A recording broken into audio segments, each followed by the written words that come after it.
Boy, our students, don't they tell it well?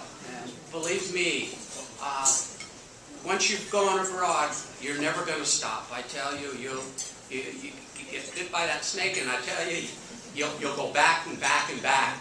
So, great seeing that. Now it's my distinct pleasure to welcome up here our President E. Gordon Gee, who will introduce John Wolfe. But you may not know this about President Gee, but yeah, I'm going to say it anyways. But before I say it, let me just use President Gee as an example of that vision that I laid out, how important a role he plays in it.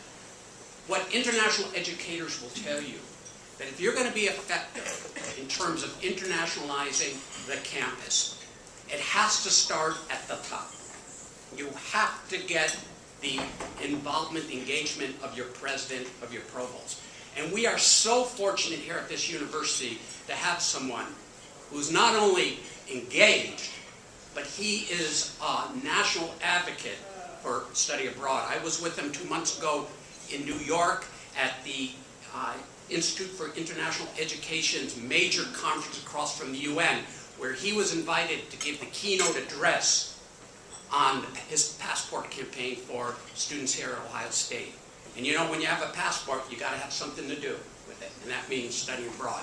But also about President Gee is he has actually done the education abroad, living abroad, because if I'm not mistaken, and Gordon, please correct me if I'm wrong, you spent, what, 3 years in Germany. And so he knows what he's talking about. So with that, would you please join me in welcoming our president, E. Gordon Gee.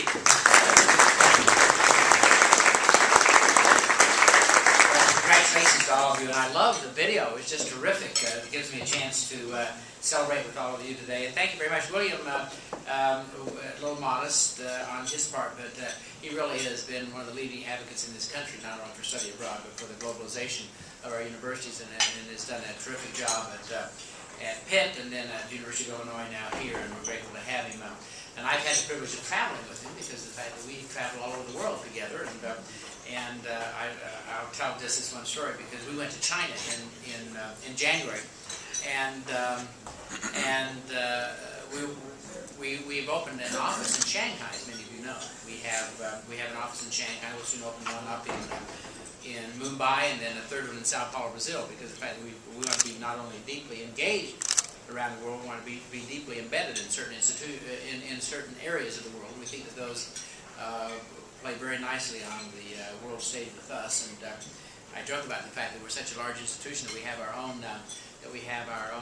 standing army and our own foreign policy. So now we're opening up ambassadorial offices. But anyway, William had wanted me to go when we were there the last time. William wanted me to go to Wuhan, which is a great partner of us. Wuhan University is a great Chinese university, a great partner with us.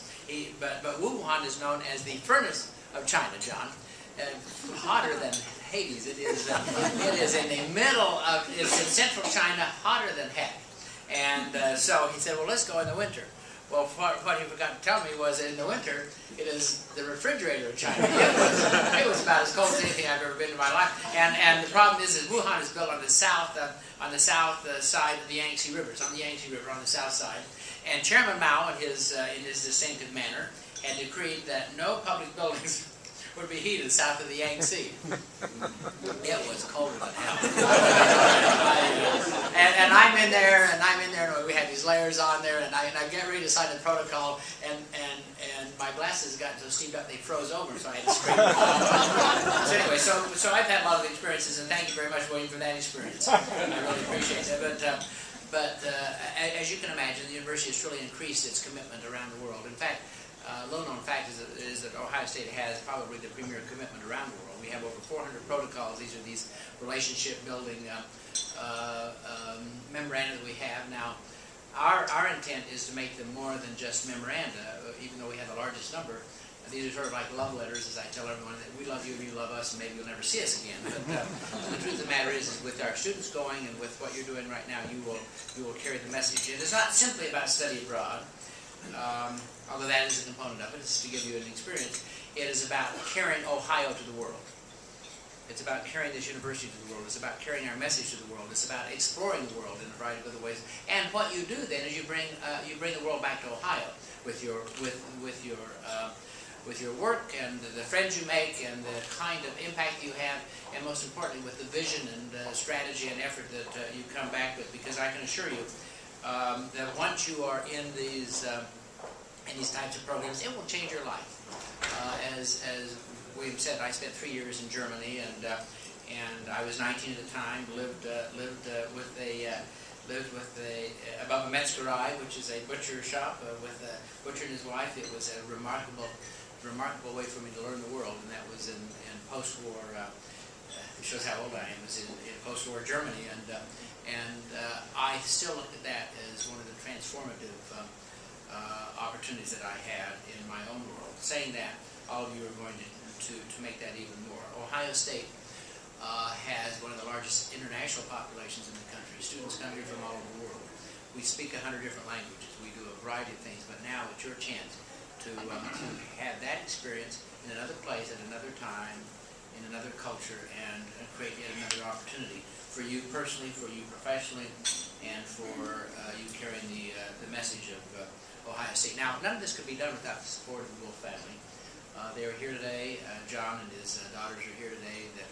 The members of his team from the Columbus Dispatch are here, all of whom have been devoted to this. Mr. Wolfe has told me on several occasions that this may be one of the really joyous things. He is a major supporter of all things Columbus, a major supporter of this institution, whether it be our medical center, whether it be this program, whether it be a number of other things that he's done. He also, I can tell you this, I don't mean to embarrass him, but John has been a fierce advocate for Ohio, and particularly for Columbus, Ohio. One of the reasons that this is one of the most livable, workable, interesting, and available cities in America is the fact that we've had the leadership of John Wolfe, who from any aspect that you take a look at this city has had an enormous impact. Not in his role as the publisher and president and editor of a great family-owned newspaper, but really in his role as state and community citizen. I think that he believes, therefore, that the opportunity for you to study abroad is an opportunity for you also to make our hometown better, and in doing so, we will all benefit from that. Ladies and gentlemen, Mr. John Wolfe.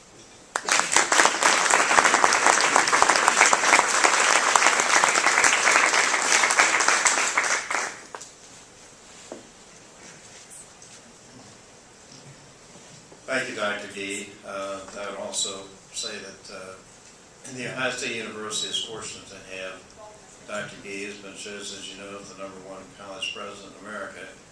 It's been my privilege to know him for the better part of 20 years during his first term, and he took a sabbatical for a while and then came home. And he's made an enormous difference in this university. That's truly recognized as one of the great universities in America, and you're really privileged to be a student in the undergraduate program here. When I look around, I go home every year and tell my wife Ann that this is one of the most uplifting days of the year for me, to see all you wonderful students who have accomplished what you've accomplished, not only in your academic career, but in society in general, and made a contribution to the quality of life where you live. And it's very much of a pleasure for us to be able to help broaden your educational experience with the opportunity to study abroad. I was fortunate when I was young to be able to go abroad, and it truly is a learning experience, and it's one that hopefully you'll remember the rest of your life. It's an opportunity you won't have in this country, different cultures, and you need to really understand the globalization of the world today and how it affects Columbus, how it affects Ohio, how it affects the United States. And I think you'll find a fabulous experience for yourself. I'd make a couple observations for you. Number one, that while you're over there and wherever you've chosen to go, you want to take a little time to travel around and not just be confined in one area, but to see what's there, meet the people, learn about the culture. And if you're in Europe, for example, the distances are very short. You can travel around and see a lot of different countries, a lot of people, and that's an opportunity you want to take advantage of. The second thing I would say to you, and this is a parental note, that you want to be very careful, because things are not what they were a few years ago. The world is unsettled. Unfortunately, the United States and American citizens don't have the respect that we've had in past years, and so I would just advise you to be careful with what you do and use good sense, which all of you have proven you have. So enjoy yourself, and congratulations. I'd like to introduce some of the people that are here.